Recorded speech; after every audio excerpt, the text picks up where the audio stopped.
wanted to address some of the events that took place last night. The recklessness and callous disregard for residents in our city put a damper and a stain on a weekend that should otherwise be celebrated. Normally, we can expect difficult events and circumstances to take place on Friday and Saturday leading into a holiday weekend like this. In this case, it stemmed towards Monday. This is conduct that should not be acceptable in any city. The kind of violence, the recklessness, and in some cases idiotic behavior that we saw shouldn't be tolerated, and let me be clear, it won't be tolerated. People in our city deserve to feel safe regardless of what neighborhood you live in. We need to make sure that we're holding the perpetrators of these violent crimes accountable. We need to make sure that youth have good and beneficial recreational activities to engage in. And we need to make sure that a weekend, a national holiday, our nation's birthday that should be celebrated is able to be celebrated. I want to be clear with the difference in jurisdictions that have been involved in some of both the preparations as well as the response leading into last night. The shooting that happened over at Boom Island is being investigated presently by the Park Board, but we are working hand in hand with them. Similarly, the events that took place over at the Stone Arch Bridge are also in the hand of the Park Board, while we in the MPD and at the city are investigating a combination of what happened at Gold Medal Park as well as what happened in the Mill District. You know, this is our city. We live here. We work here. We have families here and our futures are here, and while we have seen some really tragic events happening in so many other cities throughout our country over the last weekend and, to be frank, over the last several months, whether it's Kenosha or Chicago, whether it's Sacramento or Highland Park, we live here. We care about Minneapolis. We believe in this city, and it's up to us to make sure that we're doing everything that we possibly can to curb some of this recklessness and the violence that we've seen. Now, I want to be clear, it's on all of us. It's on our police department to make sure that they are strategizing every possible way to make sure that we are both holding perpetrators of violent crime accountable, that we are responding in a timely fashion, and we're gathering the necessary intelligence ahead of time so we can suss out some of these problematic situations before they happen. It's on our 911 call center to make sure that they are both properly staffed and are ready to go. It's on our fire department to make sure that they're working collaboratively with these other entities. And I should note that in the very, very near future, we're talking about in the next week, we intend to be bringing on a commissioner for the Office of Community Safety that will help us provide that comprehensive approach. This is no small task, and it will take more than our office. It'll take more than the MPD working on these issues. It has to be a collaborative and comprehensive approach, and that is exactly what we're going to be moving towards. This conduct is unacceptable, and I can say it 1,000 times over. And while we have a job to do at the city, I also want to say that it's on all of us throughout community as well. If you're the parents of children that were out last night, you need to know where they are. If you have friends that were involved in some of this horrible conduct, you need to be setting them straight. This is on all of us to be doing right by our city, and part of doing right by our city is holding one another accountable. That means holding us accountable here. It also means making sure that people, whether they're doing shootings or blasting off fireworks in a residential area, they need to be held accountable too. This kind of garbage cannot be tolerated in any city, and it's our job to make sure that it doesn't take place here in Minneapolis. I believe in this city. I believe in the power of what we can do when we work together. The bottom line is that we are better than this. and we need to make sure that we're showing the world that we are. So we're going to get into some of the specifics and the details as I hand it over to our interim chief, Amelia Huffman. What I will say, and she will reiterate, is a lot of what happened last night is already under investigation. And so we're not going to be able to relay all of the details that we have at this moment. But we will as soon as we get them in. So with that, I will turn it over to the chief. She'll discuss, our deputy chief, Eric Forrs, is going to be discussing some of the timeline and the circumstances that our MPD experienced last night, which, as he will reiterate, was a substantial case of whack-a-mole. There were hundreds of people that were gathered at a number of different unplanned, unsanctioned events that required the full strength of what we had on duty at the time, and more so. So with that, I will turn it over to our interim chief, Amelia Huffman. Thank you, Mayor. Thank you for being here today. I couldn't agree more with everything that Mayor Frey has said today.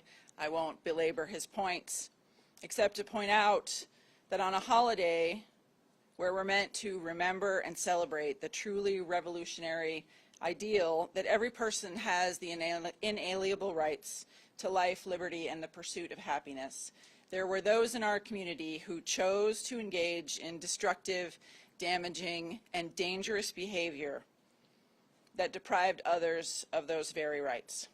Once again, we're here in this room to talk about guns in the hands of those who would use them to do harm.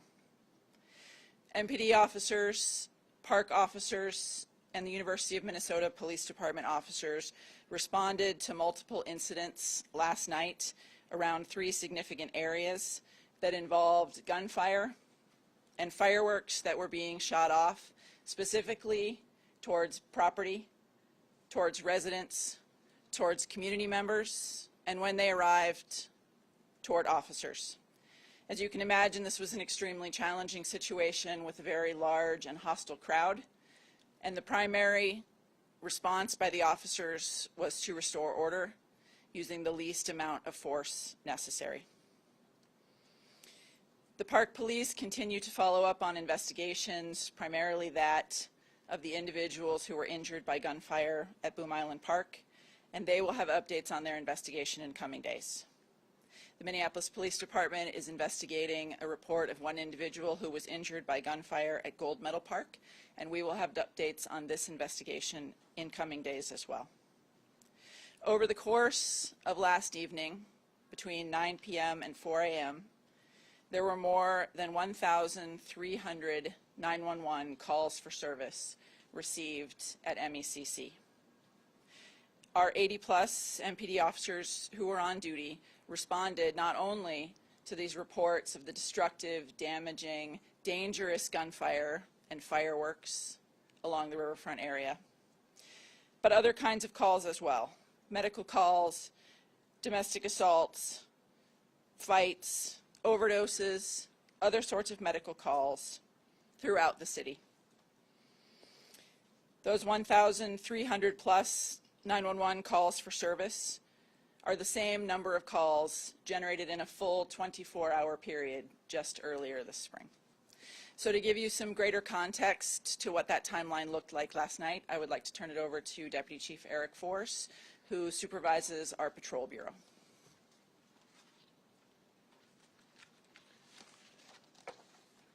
Thank you, Chief Huffman, and good afternoon to you all.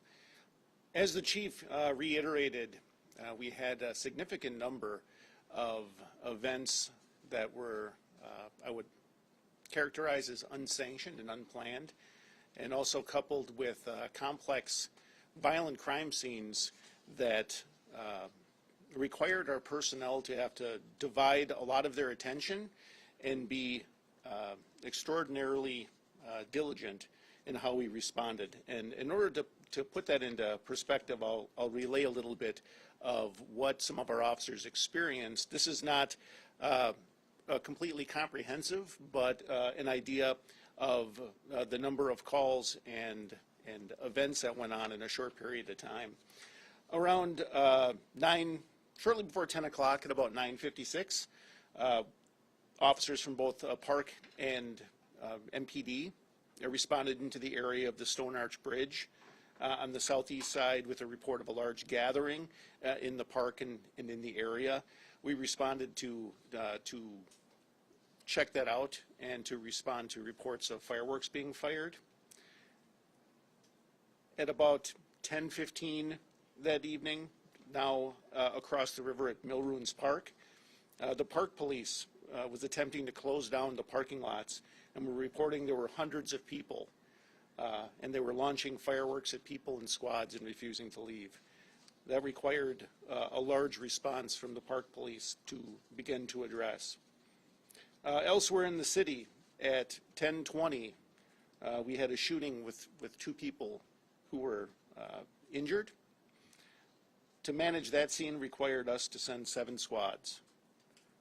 At 11, shortly after 11, at around 11:12, officers from both the Minneapolis Police Department and the University of Minnesota Police were addressing a large group that were lighting fireworks in the area of Main Street Southeast, and again in the Stone Arch Bridge area. This group was reported as being uncooperative and resistant to leaving the area.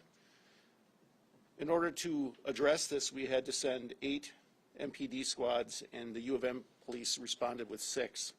While we were dealing with that situation, shortly after that at 11:30, the shooting came out at Boom Island Park with a report of multiple victims and hundreds of people who were gathered in the park. This is a complex situation. This requires a lot of uniform response and is considered a very serious life safety event. All in all, 11 Minneapolis police and 9 park police squads responded to this call and the scene. While this was going on, we were trying to mitigate the crowd at Boom Island, trying to address the victims and the crime scene at Boom Island.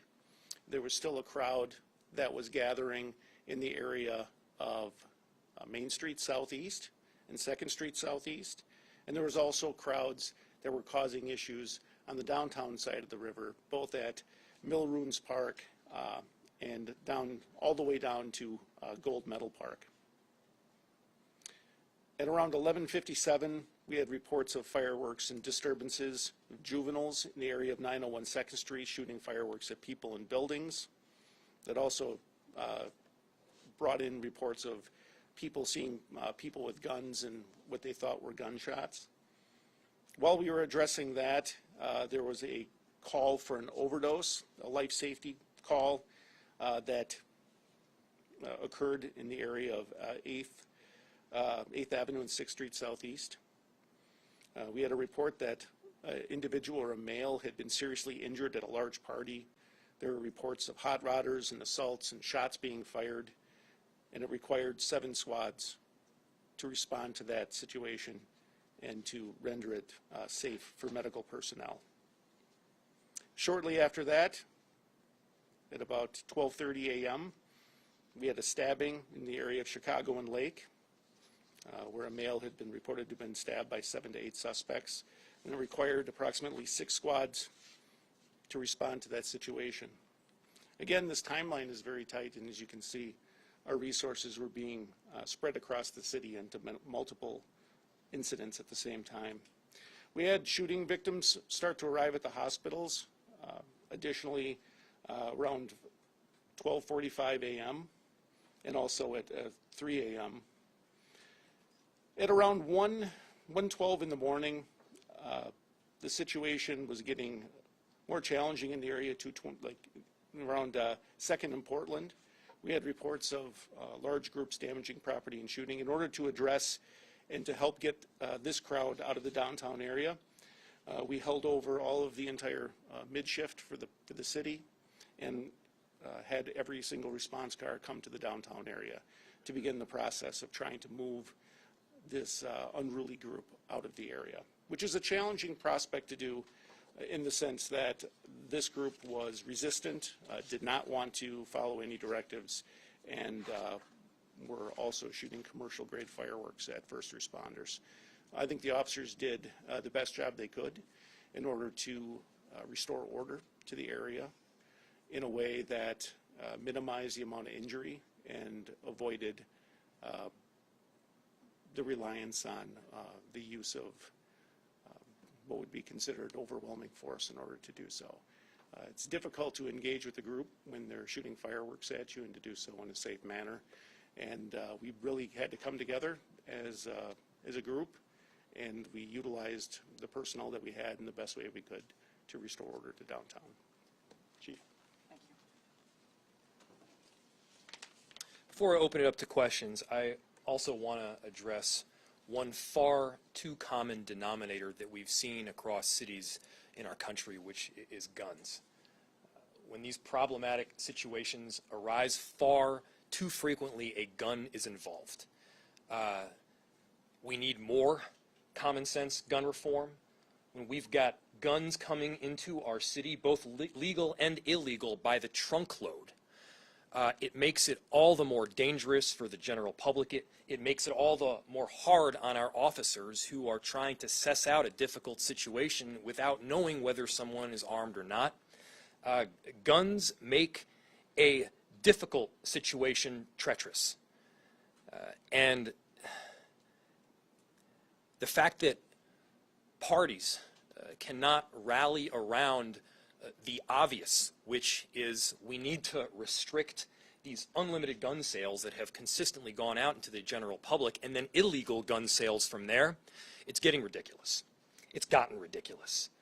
I don't think another mayor, another family that has lost a loved one wants to be at another press conference delivering news and explaining why something tragic happened simply because the presence of a gun was in the hands of someone who shouldn't have had it to begin with. So with that, I'll open it up to questions. How many, sorry if I missed this, how many arrests were made last night, and were any officers or first responders injured?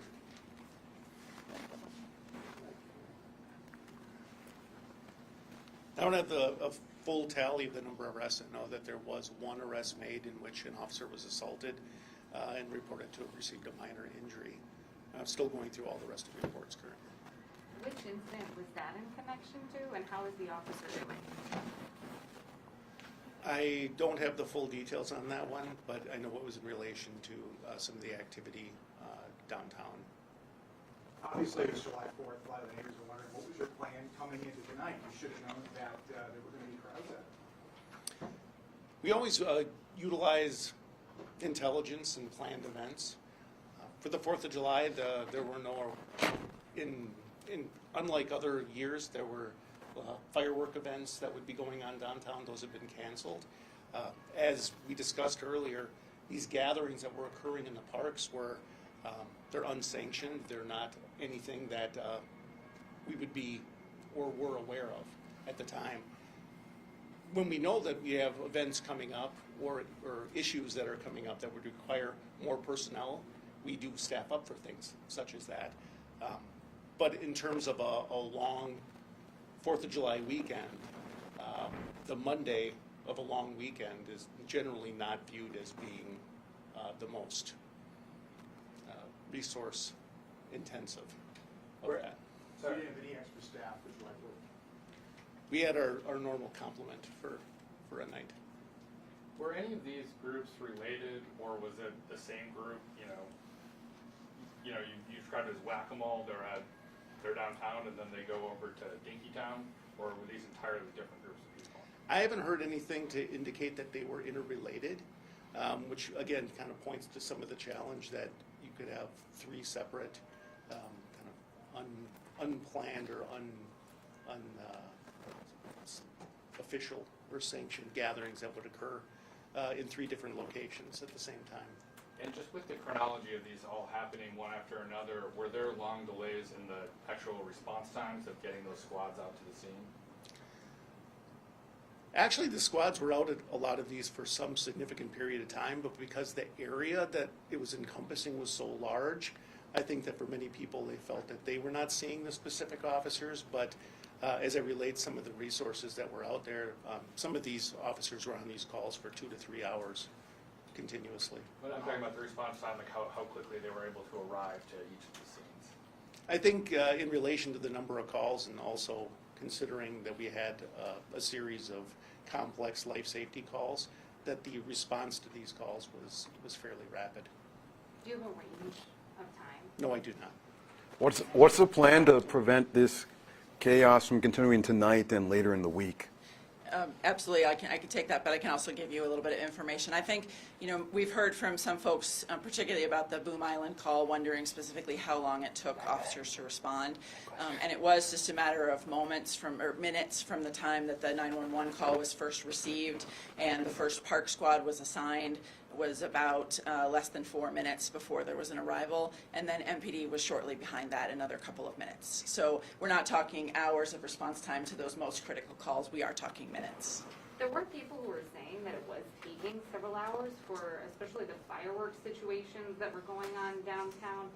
Can you provide more insight into why it took so long to contain that? Sure. So as you could tell from the chronology that Deputy Chief Forrs went over, we had folks in a very large area across both sides of the river in multiple incidents. And so I think when residents were looking outside, they were seeing one slice of what was a large geographic incident and may not have been able to see squads that were working on that problem from the other side of the block or down the street or around the corner. So you're saying those officers were there and they responded within minutes to all of these situations? Yeah, we can take a specific look at each one of the individual calls for times, but in general, we had officers out all evening long dealing with one aspect of those problems or another on both sides of the river, both MPD and Park Police. Chief Huffman, Mayor, are you satisfied right now with the current staffing levels of the police department, and what do you tell residents to give them some assurance here that we will not have a repeat of last night? Yeah. We are absolutely not satisfied with the current staffing levels. The long-term solution for Minneapolis Police Department, like many of our partner agencies in the metro area, to be able to provide the best possible public service is to hire high-quality, community-minded officers to deliver that service to residents. And yes, your question got missed. What's your plan to prevent more of this chaos tonight and later in the week? Absolutely. So we're working with our partners at the Minneapolis Park Police. We're working with the Park Board. One of the primary ways that we can minimize these incidents is to look at ways to deny access to these areas for folks to gather after hours. And prevention is worth a pound of cure. And so we will be working both from the city side and I know from the park side to look at ways to prevent large groups from gathering in these areas after hours when it causes so much trouble. Do you have an update? Mutual aid surrounding agencies? Yeah, absolutely. Mutual aid is incredibly important to us. We are so appreciative of the resources that our partner agencies are sharing with us now, and we definitely would welcome any additional assistance that anyone can give us. I understand that my counterparts in suburban agencies are also dealing with resource issues, but I am very appreciative of the help that they've provided so far. What's your officer level right now compared to authorized strength? So that number is a constantly moving target, of course, because we have folks who are sometimes coming back from long-term leaves like a military leave or a family leave after the birth of a child, and then folks going out on leaves. But as of the latest numbers from our official human resources database on June 18th, we had 564 active officers of all ranks who are responding to work in public safety assignments. So that's patrol, investigations, the inner workings of the police department, all the way up through me. Do you have an update on the condition of those victims at Boom Island, and can you tell us maybe a range of ages? I don't, because the Park Police is the agency that's investigating the Boom Island case. I don't have any updates on that. I apologize. I have just two questions in terms of the staffing. At any point last night, did you consider calling more officers in?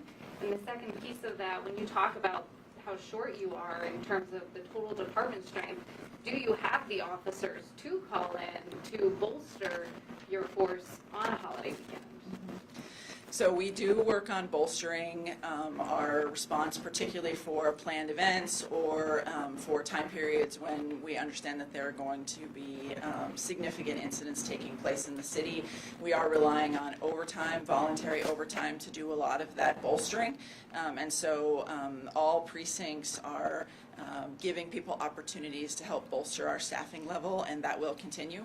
We do call in resources when needed, but typically the process of getting folks in from home does take several hours, and so that wouldn't have been able to provide us with the kind of immediate assistance that we would have wanted last night. I see Deputy Chief Forrest has something to add. I just wanted to add, in terms of the question, in terms of the staffing that we had on last evening, and to Interim Chief Huffman's point of having people brought in for overtime, there were people who were brought in for overtime, and also to perform duties such as beats in the downtown area and robbery suppression as well. So that was in addition to what we normally would have on a particular evening. So I just wanted to make that distinction. So Time for one more question. Just to clarify on that, so you did have additional officers working last night than on, like, say, a random Wednesday? Like, I just want to make sure we understanding. So there was a bolstered force last night. We had some additional overtime slots out to provide extra presence both in business corridors and in downtown, yes. Do you know if with the fireworks being shot off, I think in the Mill District, was that gang related at all? Two gangs going after each other? Do you know about that? I have no indication that would be the case, but it's also early in the investigation as well. I'd like to add on to his question, if I may. This is the last question. It seems the groups, and it seems to be a trend that's out there, consist of the so-called hot rodders. And, you know, it's seen on social media, they post their own videos. Is there anything that you guys are doing to curb cutting down on what they're doing? It seems that wherever there's this type of vandalism, I think that they're present. I think you hit on a point where the influence of social media on the behavior and the behavior of youth. The hot rodding phenomenon, which may have some aspects, this I think was separate than that, and how we approach those things we also do separately. But it's difficult to get ahead of social media messaging and how people can, I would say, collect in short notice based on social media. And I think that goes back to the point that the mayor was making, in that with the young people, and a lot of them are juveniles that are engaged in this type of behavior. If you're a parent or influential adult in their life, we have people that are coming here from all over the metro. This is not just Minneapolis young people or Minneapolis youth. This is people from all over the metro, and even sometimes outside the metro, who are coming here and engaging in behavior that's not only damaging and dangerous for the community, but it's dangerous for them. And they're just as likely to be injured or have bad things happen to them by being involved in this behavior. So again, to reiterate, if you're a parent or someone who has influence in these young people, know what they're up to, know if they're taking your car and coming into Minneapolis to engage in this behavior, and do what you can to steer them away from that sort of a thing, because it does take more than just law enforcement to get ahead of something like that. Thank you for the question.